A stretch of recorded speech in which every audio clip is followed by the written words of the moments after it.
Good evening, everybody. If everybody can find your seat, we will get started. Let me start by welcoming the parents and students of the class of 2024. That is an amazing number. I was saying to a couple parents at the beginning when they were walking in here, that makes me feel extremely old to see that year up there. My name is Mike Piscatelli. I am the high school building principal, and the volume just got increased quite a bit.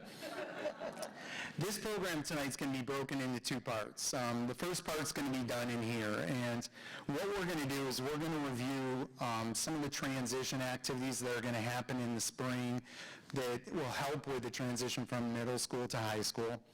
We're going to talk about the graduation requirements and the diploma requirements that you will have to meet when you come to the high school, and then we're going to get into some specific program descriptions so that you can see all the opportunities that are available to you at the high school. And I think what you'll see is there is an amazing amount of opportunities. No matter where your interest level is, you can go deep and you can go far. Probably the hardest problem most students face when they come to the high school is deciding which area do they want to focus on. You can focus on a lot, you have to make some choices. Part of the program, we're going to leave here and we're going to have tables set up in the large cafeteria, which is going to be out these doors and to the left. And then we're going to have tables set up with individual instructional administrators, which will be there to answer questions about specific classes or programs. So there'll be a table for art, there'll be a table for business, there'll be a table for math and science, and so forth. Lastly, and most importantly, there will be cookies at the large cafeteria, so they will be there for you. Before we get started, we're going to have a lot of different presenters tonight. I want to introduce a lot of the staff that are here from the middle school and for the high school that are here to support your students. And I'm going to start with Ms. Kelly Willits, FMS House Principal. Many of you might know her. Thank you, Kelly. And our FMS middle school counselors, I'll start with Anna Bartlett, Danielle Heigl, and Ms. Maureen Pocal. We've got our high school counselors. I'm going to start with Ms. Galarno, Lynn Baumgartner, Amy Knapp, Tom Dvorak, and Ashley Kaplan. One of our high school, what's that? Oh, where's Karen? Oh, and Ms. Karen Murphy. I'm over here. I know, you weren't in the row. So, yeah. And also, Ms. Renee Sheehan is not here tonight. Unfortunately, she's dealing with some family issues, so she couldn't attend tonight. And I also want to introduce our high school administrators. I'll start with Dr. Amy Haralchuk, Mr. Brian Mazza. These are our two assistant principals. We have a third assistant principal, Ms. Amberine Springsteen, who's not here tonight. Our director of athletics, physical education, and health, Mr. Regan Johnson. Dr. Alex Finzel, who is our instructional administrator for English language arts, social studies, reading, and library. Mr. Bob Winans, who is our K-12 music instructional administrator. Ms. Rachel Anderson, who is math, science, and technology at the high school. Ms. Marsha Ranieri, who is world languages and ENL. And Dr. Shannon Elliott, who is art and business and facts at the middle school. And did I leave anybody out before I turn the mic over? Okay, for our first presenter, I'm going to introduce Ms. Danielle Heigl.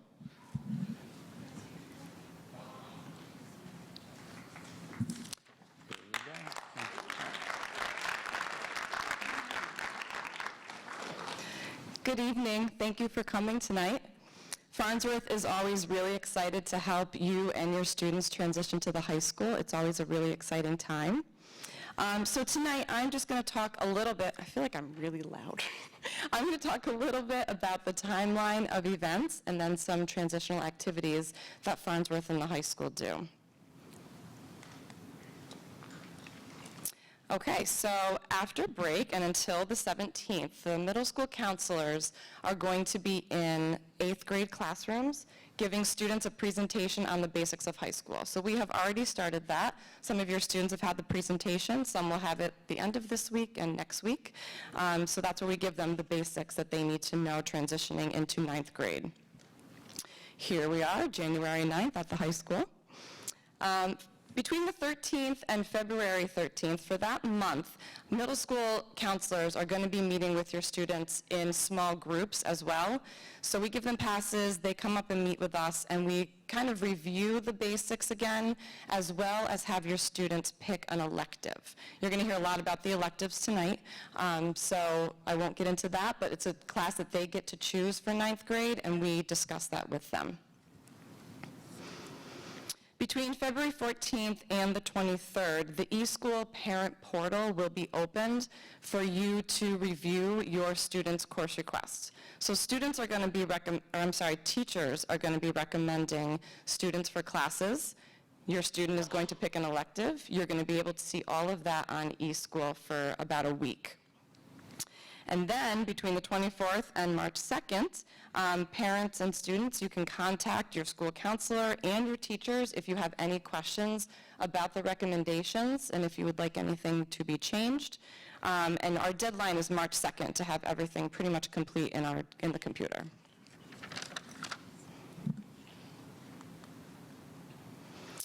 Okay, so some transitional activities that we do at Farnsworth and at the high school. We work together with these activities. A look into the future is a classroom activity that the middle school counselors go into the classrooms again. We did that back in October, I believe, so we've already done that in the classrooms. Currently, we're doing the classroom presentations. There's going to be a high school visit on June 3rd, so all of the 8th graders are going to get a chance to come up to the high school, and they have tours and a bunch of activities that the high school plans for them to get a great idea of what the high school is like. There is also building tours at the end of the summer and a fall orientation that the high school does for our students. If you could please, over the summer, just be mindful about checking your email because that's how the high school will be giving you this information about the tours and the orientation. The curriculum guide is a great tool to use if you have questions about classes. The link is going to be in this presentation. The presentation is going to be posted on the website, so you'll be able to look at it again. And you can click on the curriculum guide. You can read about any class that the high school has to offer. It's a really good tool. Farnsworth, we sent home via email the parent handbook.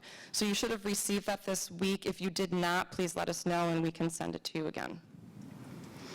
And again, just you can check the Guilderland High School website for access to this presentation and also any updates that the high school has for you to know about 9th grade or anything in the high school. And that's it for me. Now I'm going to pass it on to Ashley Kaplan, one of the high school counselors.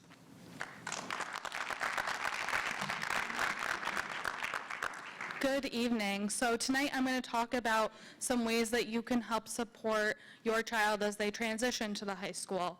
There will be a lot of changes that occur between middle school and high school. Your child is going to be kind of forced to become more independent, which is a great thing but also scary at the same time. So your support throughout the process is much appreciated.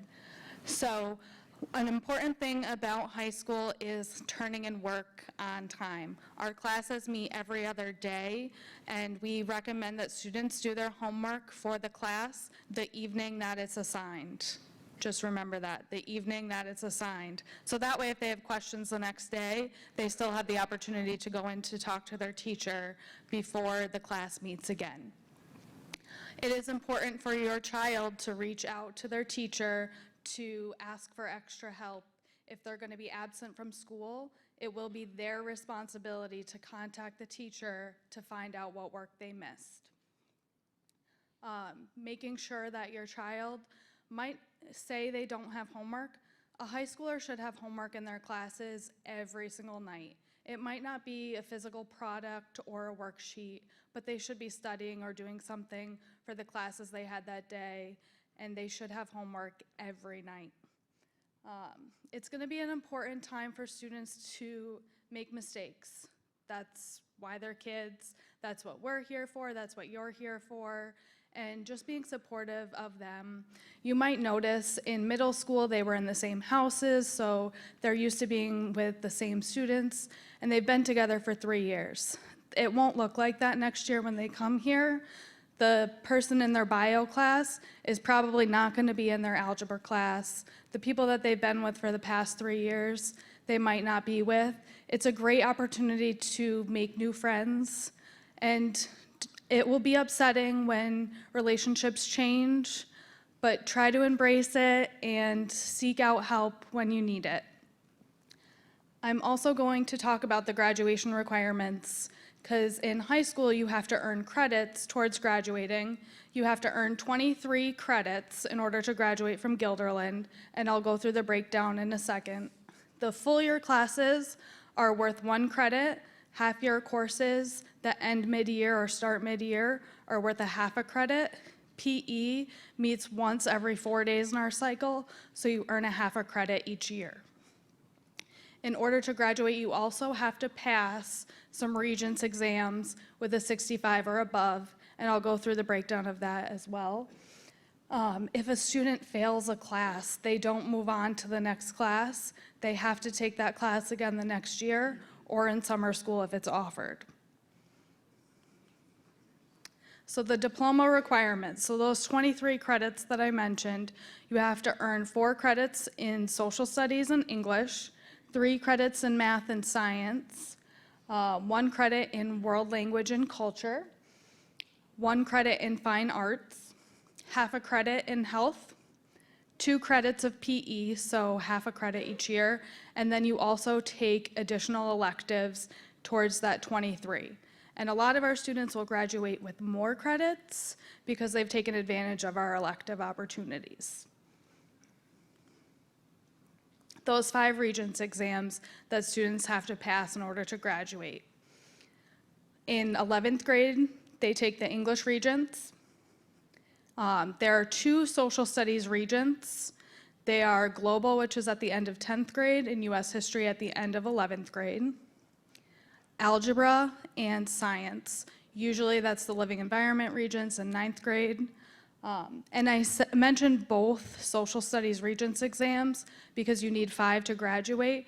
There are also many different pathways that the state has that I won't go into too much detail with you tonight, because all students will have a meeting with their counselor in 9th grade where families are invited in to talk about their individual course plan. So everybody kind of takes their own path towards graduation, and even if you think you like all the same things as your friends, you'll probably take a different path somewhere along the way. So those different pathways up here are humanities, STEM, biliteracy, CTE, and arts. And again, you will have an individual conference where we'll go over these with you and your students to determine what the right path is for them. To earn an advanced Regents diploma, in addition to those 5 Regents exams that I mentioned, students also have to pass the Geometry Regents, Algebra 2, a second Science Regents, and have 3 or 4, depending on the language, credits, or a different sequence in art, business, music, technology. And again, we would have those individual conversations with you throughout the process with your child. So next, I'm going to turn it over to Mr. Bob Winans, the Instructional Administrator for Music.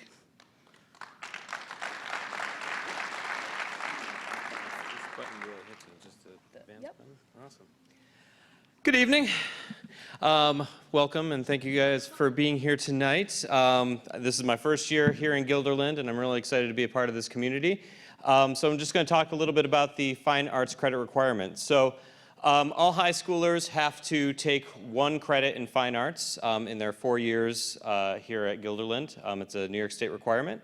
And you can see up there, that's the list of courses that we have available that students can take for their fine arts credit requirement. You should note that some of those classes, such as performing ensembles, so the mixed choir, concert orchestra, symphonic band, are half-credit courses, so you get a half a credit for the year. So in order to get that 1 credit, you would take it for 2 years. I believe dance is also half credit, so just be aware of that. Ms. Kaplan talked about some of the different ways that you can graduate. One was the arts pathway. So the arts pathway requires an additional arts credit or course, and then there's an exam that goes along with that. Another way that you can, if you're going for an advanced Regents diploma, you can earn sequences in different courses of study. One of those sequences that you can earn is in music. And those are all the courses that you can take to fulfill that 5-credit sequence. So it's a 5-credit sequence. So we have many students who are in multiple ensembles. They might sing and play an instrument, be in it for 4 years. That would be 4 credits right there. And then if they took music theory or music in our lives or one of our music technology classes, that could count as the 5th credit. All of the music graduation requirements and course offerings will be available in a handout in the cafeteria. So now I'm going to turn it over to Dr. Elliott, who's going to talk a little bit about art and business.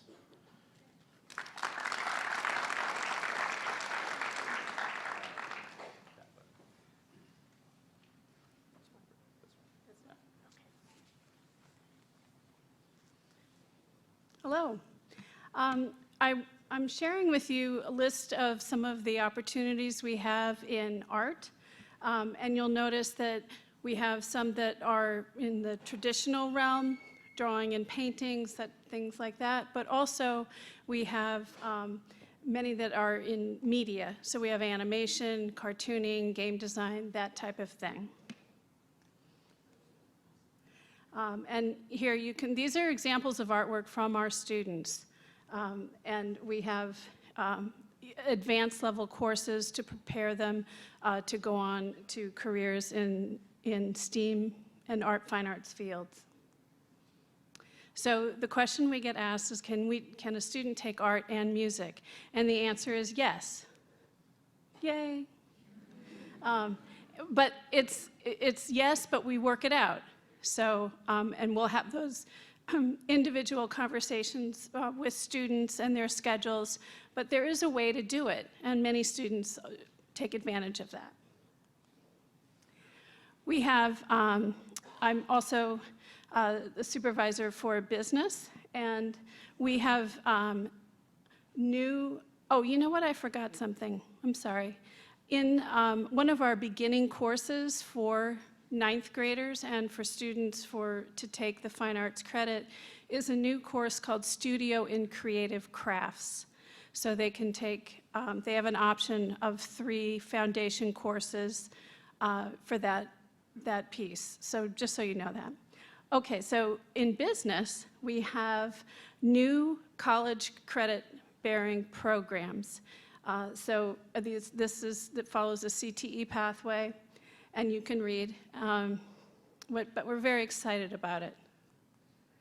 And here, this outlines for you, again, if a student wanted to take that CTE pathway, what it might involve and what it's about. And I have this information for you in the cafeteria as well. What do we emphasize in business classes? We put this slide in there because, yes, it is about finance, about economics, about investing, understanding those things, about loans, all that. But it's also about preparing students with those soft skills, those executive skills that really help them in the job place. And here I introduce Rachel Anderson. Thanks.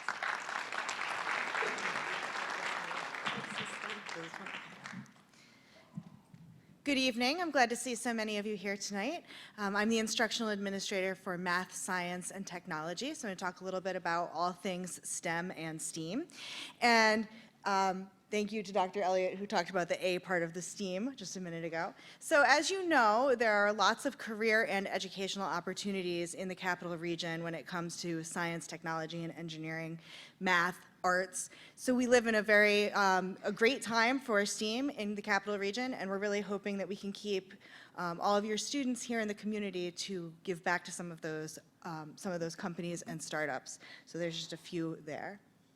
So one of the things that you will notice is that we do have lots of electives in STEM, but many of them are aimed at upperclassmen. So I'm going to highlight some of the courses that you'll see as you go through your high school career, and I'm going to particularly highlight the ones that you can take as freshmen.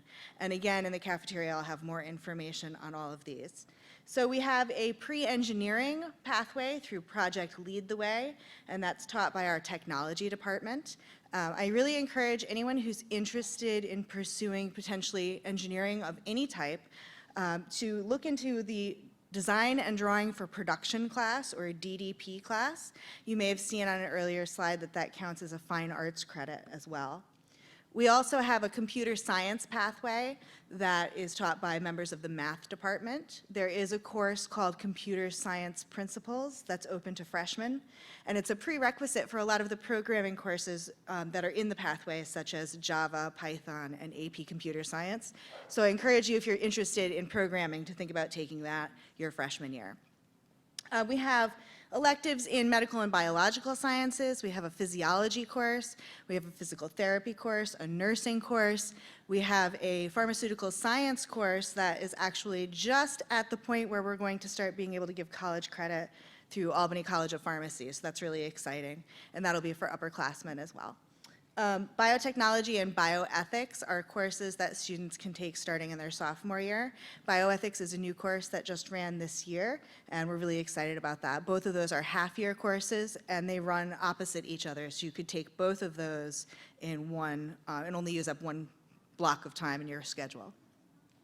Clean energy is a course that we offer, another half-year course that focuses on alternative energy. So solar power, wind power, hydropower, and that's a class we're really excited about also.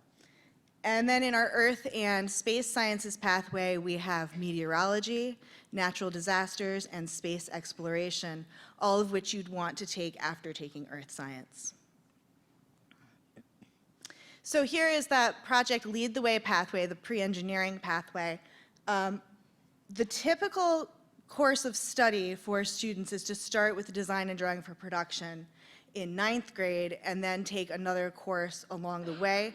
The only requirement is that DDP be taken before the other courses. So although this is the typical order of courses, it's not necessarily the pathway that all students must take. And again, I'll have more information in the cafeteria on that. Project Lead the Way curriculum covers a wide variety of information. You may have seen some of the titles there included architecture and digital electronics. So it does have quite a range of information. But some of the topics covered are computer-aided design, architecture, electronics, robotics, and this is also the pathway that runs along in conjunction with our VEX robotics team. So if anyone's interested in participating in VEX robotics, I encourage you to think about investigating the Project Lead the Way classes. It's not a requirement that you be in Project Lead the Way or in DDP to take advantage of VEX robotics, but it does make a lot of sense to do both if you have the interest.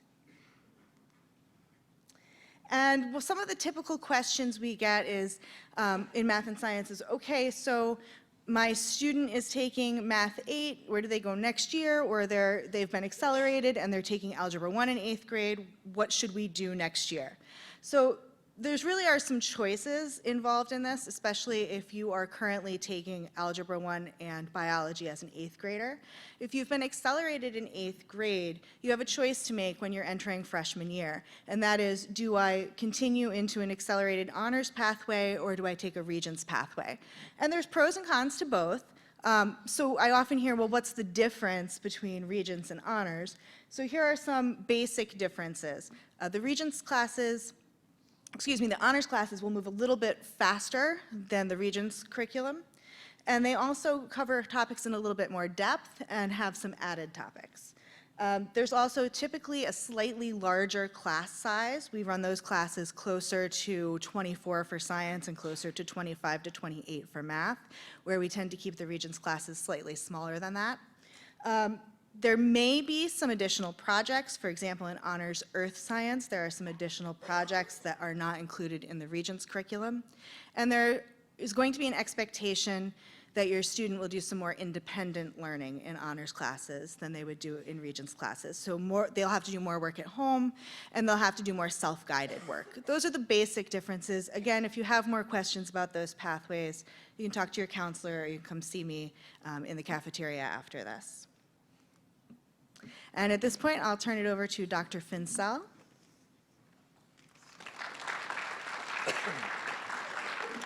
Good evening, everyone. You know, English is like butter, because learning and going through life is like cooking, and everything that you cook is a lot better with butter. Tastes better, just works better. What is English? English is our ability to decode, interpret, construct, and communicate meaning. It's also a vehicle that can take us very far in life, in that it allows us to go where we want to go, in all facets of learning and how we interact and communicate with people. So here at the high school, we have 4 years of English language arts instruction. The first 3 years, English 9 through 11, are designed to help prepare students to be able to be successful on that 11th grade English Regents examination. In 12th grade, we have a year's worth of English credits that have to be taken. Students aren't limited to the 4 English credits. We have a lot of college credit opportunities. In fact, we have at least 15 credits worth of English electives, from public speaking to college writing and literature and writing, and that does not include the APA courses. We also have Syracuse University Project Advanced college courses as well. So there's a lot of opportunities for our students to, almost get a semester's worth of English language arts instruction completed here at Guilderland High School. We also have an outstanding reading program here at the high school. So some of your students might have some weaknesses in reading or writing, some basic things in literacy. If your student struggles with that right now, I strongly encourage them to register for a literacy tutorial. They can take it 1 semester, 2 semesters, they get credit for it. And I strongly emphasize its purpose to kind of help prepare kids to build capacity and confidence. If it's much better to help attend to a reading need in 9th grade than it is to wait to the end in 11th grade. But if we do wait, we also help kids in 11th grade and as seniors to help prepare to be successful for the English Regents exam, either before they take it or sadly after they take it. That's our reading program. So if English is butter and it's like a car, so what do you use it for and where do you go with it? So 1776, this gentleman by the name of Thomas Paine put together this little pamphlet using those skills, using that vehicle, and he helped to convince people in this nation that, you know what, it might be a good idea to perhaps break free and pursue our own self-interest and question things. So what we want to really encourage in our social studies department is a lot of civic responsibility and civic awareness. What is your responsibility as an active and informed citizen? Like English, we have 4 years worth of social studies that we have to take in 2 Regents exams. First 2 years, Global 9 and Global 10, culminate with a new Regents exam in Global History that your students will be taking. In the 3rd year, we have U.S. History and Government, and it also has a new style Regents exam. When I say new style, what is different is that a lot of those English language arts skills are now more present in the demonstration and application of global and U.S. history. So we're cooking with a lot of butter in the social studies department, just so you know, heart healthy, mind healthy. So in our senior year, we have 1 year left that's mandatory, and that's split between economics and public policy. In addition to that, we also have a handful of social studies electives. Then again, I think they amount to about 15 credits worth. So we have criminal justice, current issues in criminal justice, social problems, and U.S. government and politics. And that is not including the AP exams that we also offer. So by and large, just within English and social studies, a student could pretty much knock almost a year off of college. And when you include math and science, that's some serious damage into your college future and to lower that college debt. So to continue with the cooking metaphor, we know that peanut butter and chocolate go well together, and so don't English and social studies.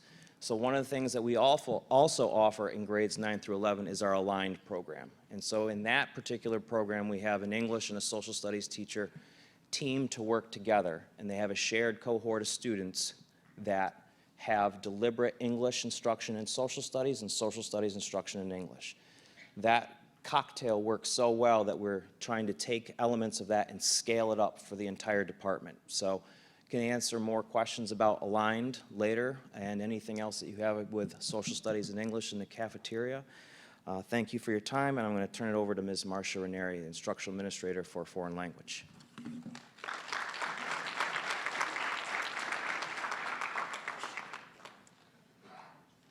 All right. Are you tired yet? Yeah, maybe a little, huh? All right, so if you want to become a global citizen, which many of you have probably already started to take a world language at the middle level. In the middle level, we offer Spanish, French, German, and Italian. Here at the high school, we also offer American Sign Language. So your child can take sign language in 9th, 10th, and 11th grade. So sign language 1, 2, and 3 is what we will be offering next year. So if they're interested in taking sign language in addition to Spanish, French, German, and Italian, that you should encourage them to do so. It's a great class.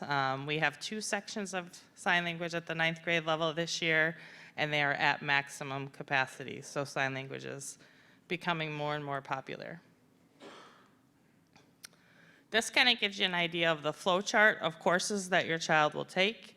In the end of 8th grade, they will take the Checkpoint A exam, which will get them their 1 credit for graduation. Most students who are going on to a 4-year college continue with world languages. We encourage you to do so. It boosts your chances to get into that 4-year institution. In Spanish, French, German, and Italian, we offer college and the high school, university and the high school classes through SUNY Albany. Our Italian is through Hudson Valley, and students can earn up to 4 credits per class that they take that's a college and the high school course. So for your incoming 9th graders, they're going to have to choose between 2 and 2A if they take Spanish or French.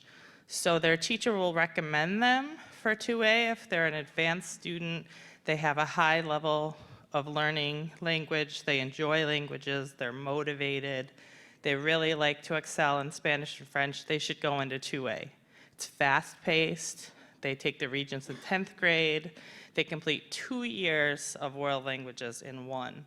So it's much faster than the level 2 class. The level 2 class, they take as a 9th grader, take level 3 as a 10th grader, and then take level 4 as an 11th grader where they would take their Regents.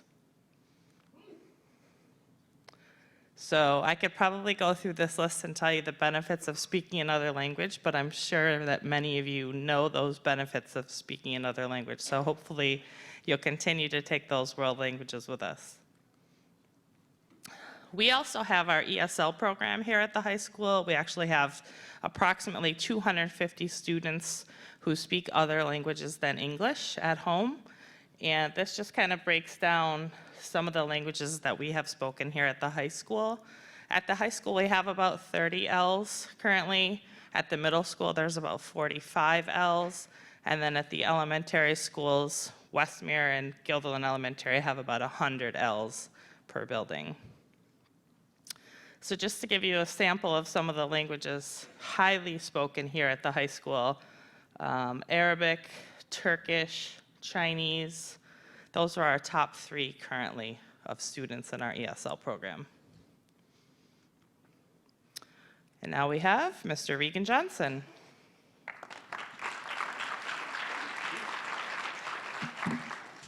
You're doing great. We're almost there. A few years ago, we decided to put this slide in and to introduce you to college athletics, and you're like, well, we're just entering the high school. What are we talking about college athletics already? Well, we did this because the communication that takes place between parents and students and our counseling, our talented counseling center is very, very important because the NCAA has course requirements, and we have plenty of those courses here at the high school. We want to make sure that your student, if they are interested in playing at the next level, to get a scholarship that's a Division I or Division II student athlete, that they do take those required courses. And there are core classes that the NCAA requires, and if you don't take that, that your freshman year in college, you could be ineligible, and we certainly don't want that. We have, this year, in our senior class, we have 5 student athletes who are going on to play Division I or Division II who got scholarships, and every year that differs. Some years it's 5 to 10 or 11 or 12, and so that's where we are this year. There's a website, which I apologize, that's not very good in terms of the address. It's got a lot of great information, but if you just Google NCAA eligibility, that will take you right to that spot right there. I'll be sticking around afterwards to talk about anything health, phys ed, and athletics. We have 32 programs here at the high school for your students to take, and we have plenty of other kids who play sports. About 52 or 53% of our high school students play at least one sport, and many of them don't go on to play college sports at all, which is perfectly fine because they learn a heck of a lot of other things that they're going to need to be successful in life. Okie dokie. Thank you very much for listening, and I'm going to turn it over to Mr. Brian Mazza, who's going to talk scheduling real quick.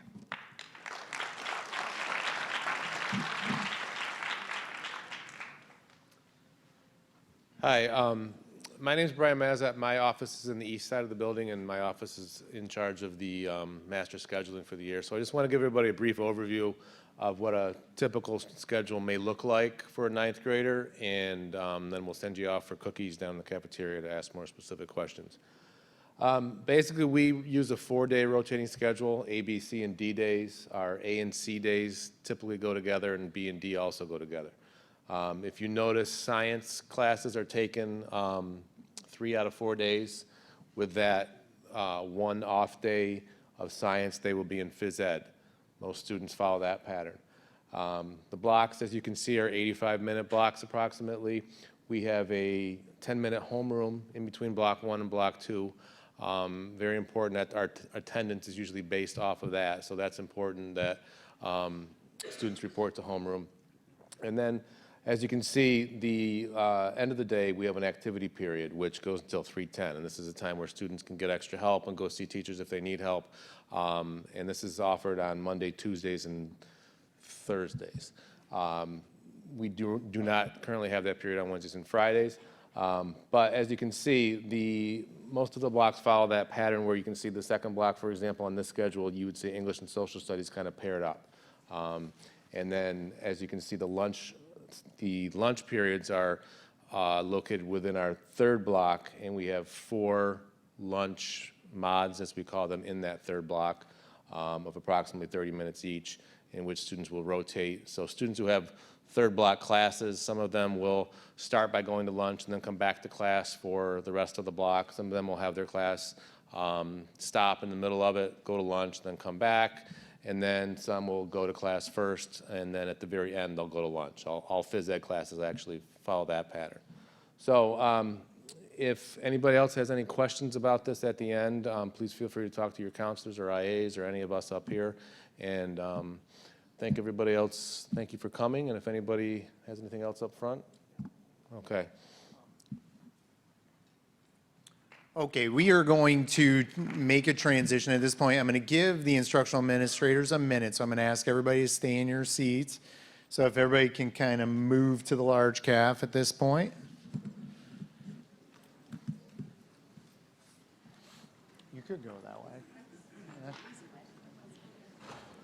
So again, just to remind you what this portion of the program is. If you do not have any individual course questions, you do not need to attend the second part of the program. But what we like to do is we like to provide, I am sure there is burning questions that you're like, okay, I want to dig in more into what's the difference between honors geometry and Regents geometry, or I want to know more about the aligned program. This is an opportunity to have individual conversations with our instructional administrators. So we're going to have several tables set up. Like I said, if we go out this door and turn left, we'll have several tables set up by department, and there will be an instructional administrator and a counselor there to answer your questions. So at this point, unless anybody has any general questions, we can move to the large cafeteria. And thank you, everybody, for coming tonight.